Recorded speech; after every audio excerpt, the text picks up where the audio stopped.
quand on parlait de musulmans, ils pensent que ce sont des pauvres personnes, misérables. Et d'abord, il est pauvre, il est pauvre. De toute manière, il avait une croyance comme quoi le musulman ne sera pas riche pour une partie. De plus, ils disaient que ils sont moches et il n'y a pas de moyen de s'amuser, il n'y a pas de moyen pour s'amuser, se divertir, pour s'habiller.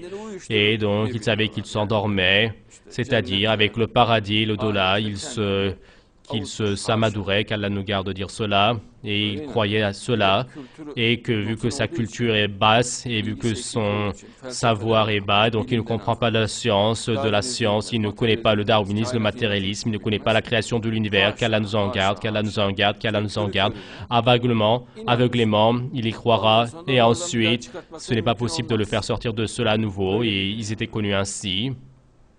Et ils ont vu que la science, le savoir et le meilleur est chez vous. Et donc les preuves concrètes sont chez vous. La beauté à l'échelle mondiale. Et certes, moi, je regarde sur Facebook, j'examine. Et sur votre beauté, des mannequins étrangers, des artistes étrangères, je n'arrive pas à trouver la même beauté. Et s'il y en avait, je le dirais, même elle est très jolie. Mais votre beauté, à votre niveau d'attraction, de séduction, il n'y en a pas. Ceci est quelque chose de très énervant pour l'incroyance. Et même, elles n'ont pas votre propreté. Vous êtes très propre. D'un point de vue spirituel et corporel, vous êtes très propre. Et votre moralité est propre, votre personnalité est propre. Et dans la croyance, on ne trouve pas de telles choses. Mais bien sûr, chez les musulmans, il y en a. Il y a de jolies personnes. Seulement, et ce à quoi ils sont étonnés chez vous, vous savez vous amuser, vous savez vous habiller, votre culture générale, il y a le meilleur chez vous, vous êtes très jolis, vos voitures sont magnifiques, vos maisons sont magnifiques, mais vous dites que nous voulons absolument Allah, nous ne voulons pas le monde, dites-vous.